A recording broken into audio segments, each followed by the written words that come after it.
사도신경으로 신앙 고백드리겠습니다. 나는 전능하신 아버지 하나님 천지의 창조주를 믿습니다. 나는 그의 유일하신 아들 우리 주 예수 그리스도를 믿습니다. 그는 성령으로 잉태되어 동정녀 마리아에게서 나시고 본디오 빌라도에게 고난을 받아 십자가에 못 박혀 죽으시고 장사된 지 사흘 만에 죽은 자 가운데서 다시 살아나셨으며 하늘에 오르시어 전능하신 아버지 하나님 편에 앉아 계시다가 거기로부터 살아있는 자와 죽은 자를 심판하러 오십니다. 나는 성령을 믿으며 거룩한 공교회와 성도의 교제와 죄를 용서받는 것과 몸의 부활과 영생을 믿습니다. 아멘. 찬송가 196장입니다. 성령의 은사를 찬송가 196장입니다.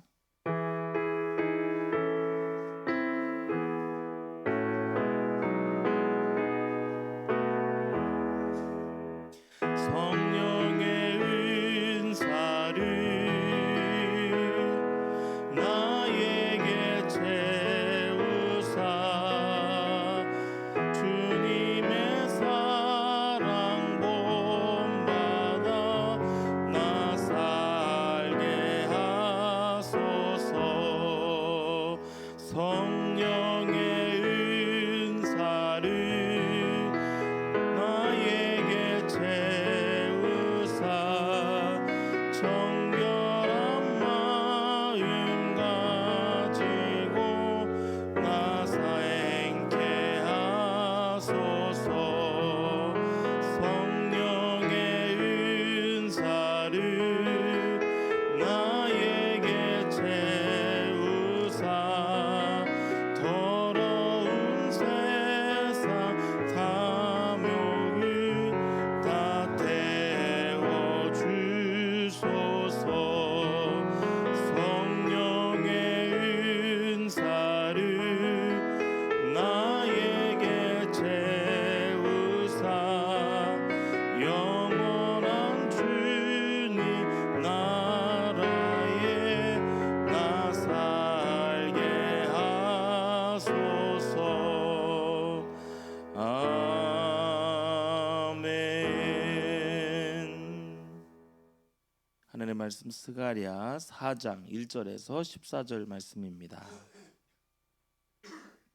스가랴 4장 1절에서 14절까지 말씀 함께 교도로 보신 후에 마지막 절을 함께 합독으로 읽겠습니다. 스가랴 4장 1절에서 14절 말씀입니다. 내게 말하던 천사가 다시 와서 나를 깨우니 마치 자는 사람이 잠에서 깨어난 것 같더라.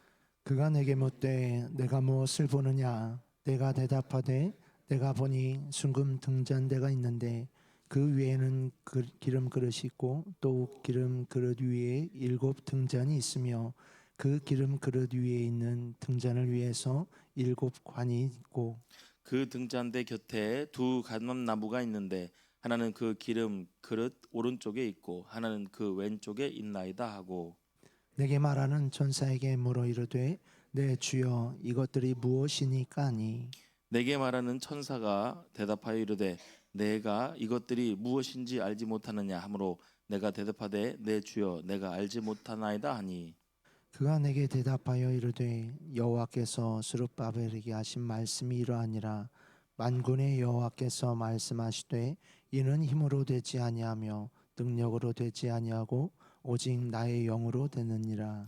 큰 산아 내게 내가 무엇이냐 내가 스룹바벨 앞에서 평지가 되리라. 그가 머릿돌을 내놓을 때에 무리가 외치기를 은총이 그에게 있을지어다 하리라 하셨고 여호와의 말씀이 또 내게 임하여 이르시되 스룹바벨의 손이 이 성전의 기초를 놓았은즉 그의 손이 또한 그 일을 마치리라 하셨나니 만군의 여호와께서 나를 너희에게 보내신 줄을 내가 알리라 하셨느니라.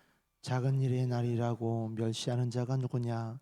사람들이 스룹바벨의 손에 다림줄이 있음을 보고 기뻐하리라. 이 7은 온 세상에 두루 다니는 여호와의 눈이라 하니라. 내가 그에게 물어 이르되 등잔대 좌우에 두 감람나무는 무슨 뜻이니까 하고 다시 그에게 물어 이르되 금기름을 흘리는 두 금관 옆에 있는 이 감람나무 2가지는 무슨 뜻이니까 하니 그가 내게 대답하여 이르되 내가 이것이 무엇인지 알지 못하느냐 하는지라 내가 대답하되 내 주여 알지 못하나이다 하니 함께 읽겠습니다.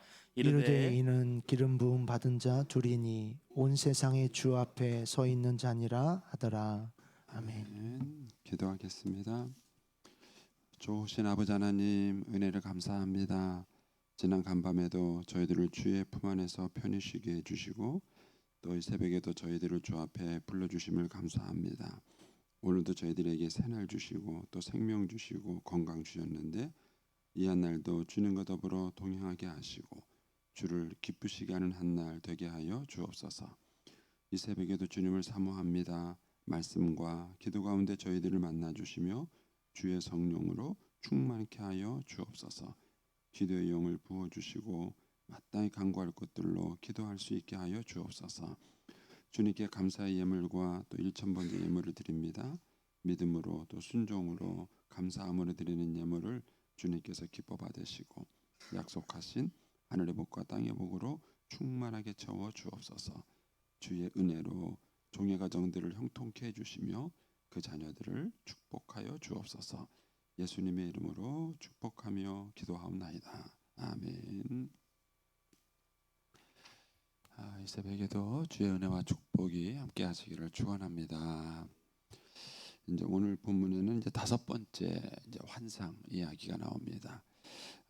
이 환상이 이제 그림으로 그려보면은 약간 좀 애매해요.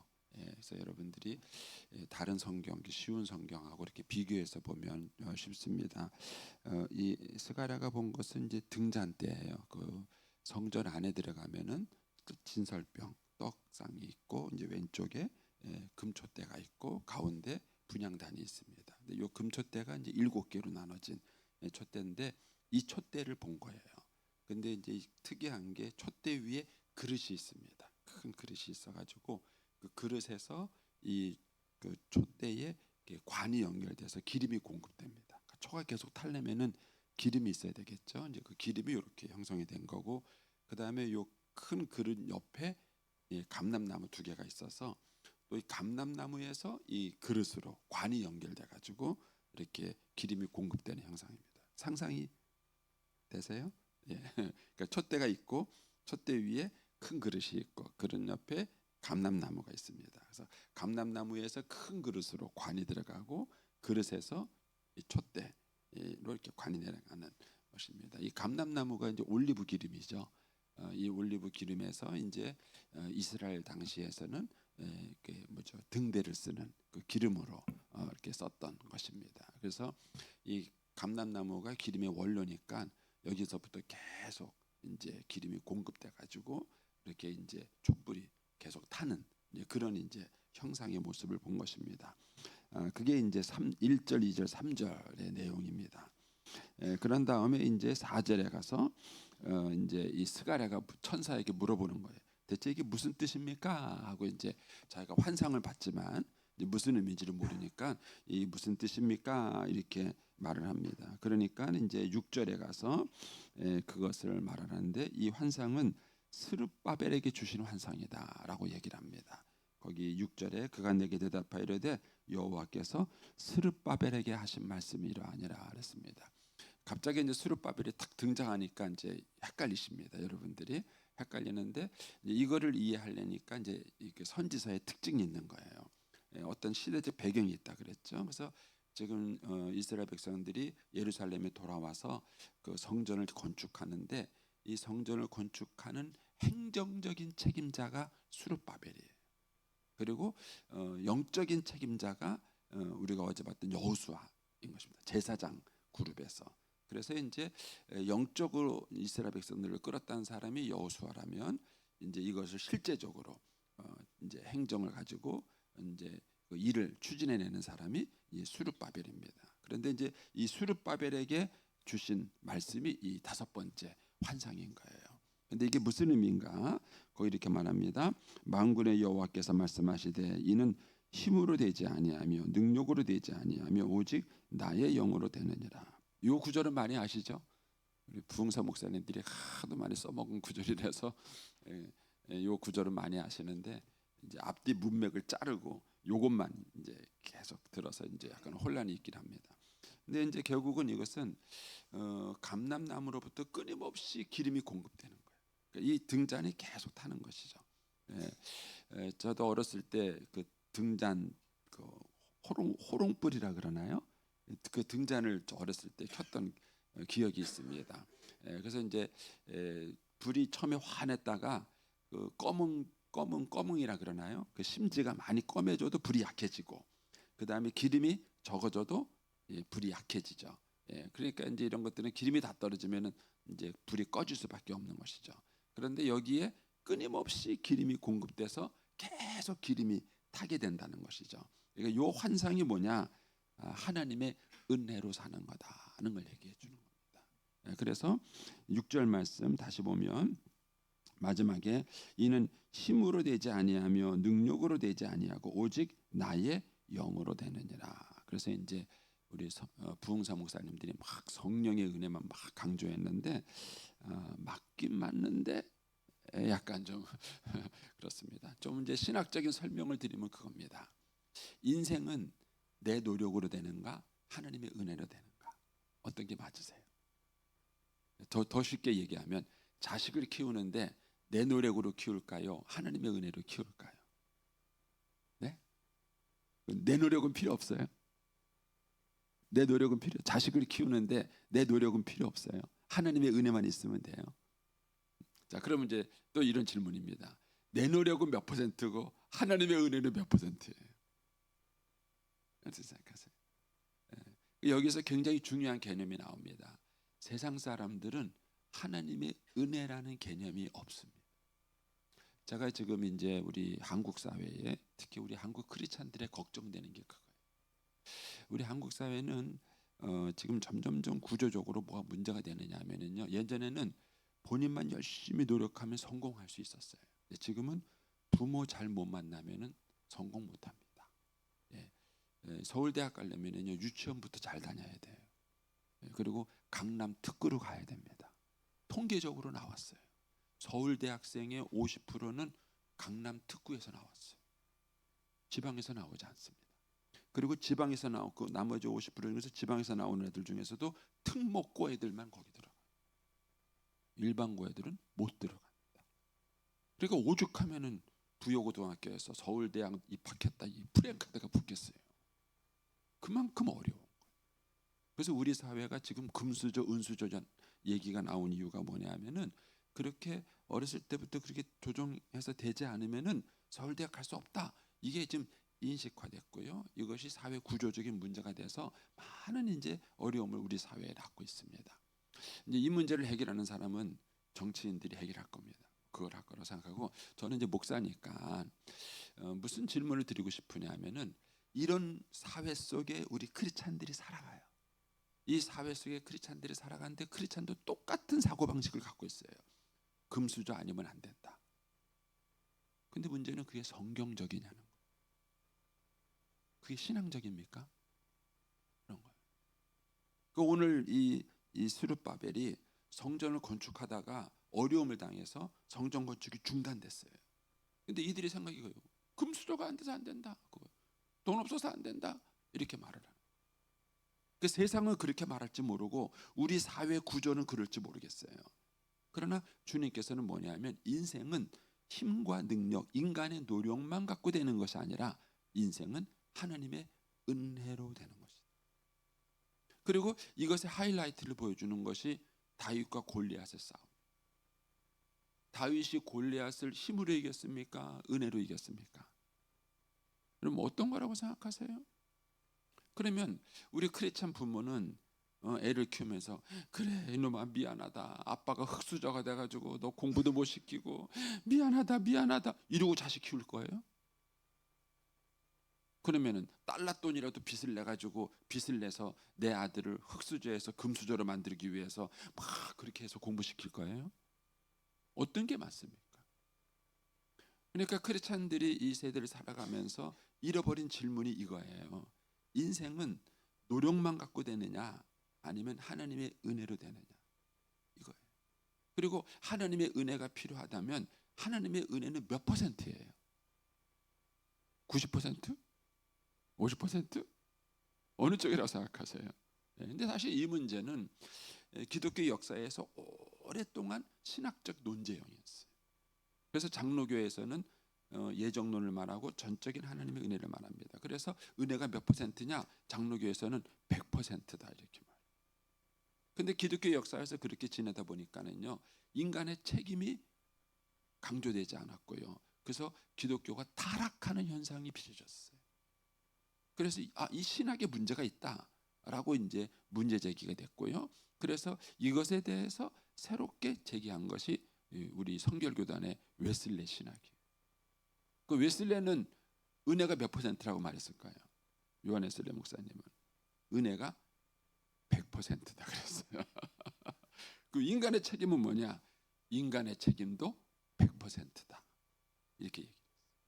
좀 복잡한 얘기인데 전적인 하나님의 은혜요, 전적인 나의 노력이다. 이것이 이제 요한 웨슬레 신학의 입장이에요. 그렇다면 이제 우리가 우리의 자녀들을 가르칠 때 요즘과 같이 어렵고 힘들고 이런 세상에 살면서 흙수저기 때문에 나는 인생에 비전이 없다고 이렇게 낙심하고 좌절해 살아가는 이 젊은이들한테 교회는 뭐라고 말을 해야 될 거냐? 머리에 빨간 띠 띠고 밖에 나가서 데모할까요? 여러분, 그게 교회가 아니에요. 교회는 다윗과 골리앗을 가르쳐야죠. 인간은, 인생의 노력은 인간의 노력만 갖고 되는 게 아니다. 하나님의 은혜가 있어요. 이게 그 얘기예요. 힘으로 되지 않고 능으로 되지 아니하고 오직 나의 영으로 된다. 이 성령의 은혜가 있다는 이 얘기는 그냥 성령 받아라, 성령 받아라 이걸 말하는 게 아니에요. 하나님의 전적인 은혜를 말하는 거예요. 그래서 너희가 지금 성전 건축을 하다가 중단된 것은 하나님의 은혜를 너희가 잊어버렸기 때문에 그런 거예요. 그러면 하나님의 은혜가 일어날 때 어떤 일이 나는가? 7절을 보세요. 그 은혜가 임했을 때 이렇게 말합니다. 큰 산아 내가 무엇이냐? 내가 수룹바발 앞에서 평지가 되리라. 여러분, 여러분의 인생 앞에 큰 산이 있습니다. 누구든지 살아가다가 큰 산을 만나요. 다 나를 절망하게 하고 좌절하게 만드는 큰 산을 만납니다. 그런데 이 큰 산이 큰 산으로만 느껴진다면 여러분들은 하나님의 은혜가 없이 사는 거예요.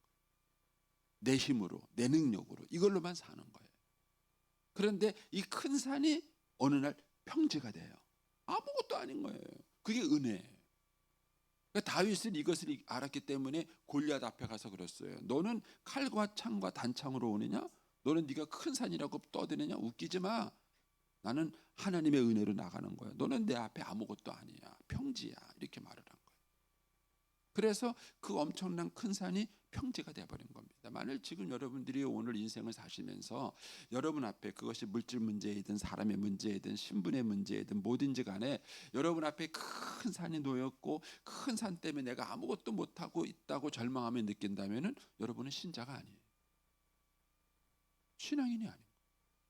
신앙생활을 한다 그러면서도 내 노력, 내 수고, 내 힘으로만 여러분들이 살고 있는 거예요. 근데 만약 여러분들이 하나님의 은혜로 살고 있다면 여러분 앞에 큰 산을 만날 때 큰 산이 어느 날 평지가 되는 거예요. 이게 아무것도 아닌 거예요. 왜요? 하나님의 은혜 앞에서는 아무것도 아닌 거예요. 그래서 이제 이렇게 얘기하는 거예요. 7절에 큰 산아 내가 무엇이냐? 내가 스루바벨에서 평지가 되리라. 그가 머릿돌을 내놓은, 이건 이제 성전 기초공사 시작이죠. 머릿돌이라는 것은 추춧돌, 시작점을 말하는 거예요. 머릿돌을 내놓을 때 무리가 외치기를 뭐라고 외쳐요? 은총, 은총이 그에게 있을지어다. 우리가 자녀들한테 이 기도를 해줘야 돼요. 엄마 아빠는 너한테 금수저는 아니다. 너한테 돈은 못 준다. 백도 못 준다. 그러나 엄마 아빠는 너한테 은혜를 줄 수 있다. 은총, 은총, 은총이 너에게 있을지어다. 그 얘기를 해주는 게 신앙교육이에요. 우리 교회가 유바디 교육을 하고 기독 학부모 교실을 하고 이런 거를 하는 목적이 뭐냐면 이런 거를 통해서 그걸 계속 깨우쳐 주는 거예요. 왜 자꾸 금수저 문화 속에 살아가느냐는 거예요. 왜 그 테두리에 갇혀서 여러분들이 세상적인 세속적 가치관을 가지고 살아가느냐는 거예요. 이 시대 속에서 하나님의 은혜를 얘기하고 하나님의 은혜로 말미암아 이것을 이겨내고 우리가 골리앗을 이기는 그 은혜를 우리가 얘기해야 되지 않냐는 거예요. 이제 그거를 계속해서 우리가 얘기를 하고 있는 것입니다. 만약에 우리가 이거를 안다면 주일날 애들을 학원 보내야 되겠습니까? 교회 보내야죠. 신앙생활하게 해야죠. 왜 노력만 강조해요? 은혜는 왜 강조하지 않냐는 거예요.